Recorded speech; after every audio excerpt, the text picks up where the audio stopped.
ராமநாதபுரம் மாவட்ட ஆட்சியர் அலுவலகம் அருகே தமிழ்நாடு கிராம உதவியாளர் சங்கம் சார்பில் தொடர் காத்திருப்பு போராட்டம் நடைபெற்றது. 4ஆம் நிலை ஊதிய உயர்வு வேண்டி காலவரையற்ற காத்திருப்பு போராட்டத்தில் ஈடுபட்டு வருகின்றனர். கோரிக்கை நிறைவேறாவிட்டால் சென்னையில் மாபெரும் முற்றுகை போராட்டம் மற்றும் பல்வேறு விதங்களான ஆர்ப்பாட்டத்தில் ஈடுபடுவோம் என்று ஆர்ப்பாட்டக்காரர்கள் எச்சரிக்கை விடுத்தனர்.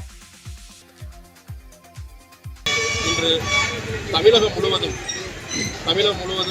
அனைத்து மாவட்டங்களிலும் எங்களுக்கெல்லாம் 4ஆம் நிலைக்கான டீ கிரேடு வேண்டி தொடர் பல உண்ணாவிரதங்கள், ஆர்ப்பாட்டங்கள், பல கோரிக்கைகள் எல்லாம் நாங்கள் முன்னெடுத்து சென்று இப்போ இருக்கின்ற அரசு எங்களை எல்லாம் செவிசார்க்கவில்லை, எங்களுடைய கோரிக்கையை திருப்பி பார்க்கவில்லை.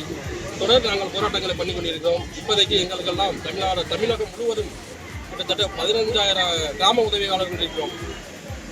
எங்களுக்கெல்லாம் கடுமையான எங்களுடைய வேலைப்பாடு தான் தமிழக அரசுக்கு சரியாக சென்று கொண்டிருக்கிறோம். எந்த பலனுமே இல்லை இதுவரையும் கிராம உதவியாளர்களுக்கு.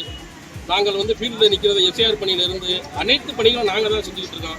இதுவரை 1995 621 அரசாணைக்கு பின் முழுநேர பணிகளாக அன்று அறிவிக்கப்பட்டது. ஆனால் இது நாள் வரையும் நாங்கள் அதிலிருந்து போராட்டங்களை முன்னெடுத்து தான் வருகிறோம். ஆனால் எங்களுக்கு இதுவரையும் இந்த அரசு எதுவும் செவிசார்க்கவில்லை.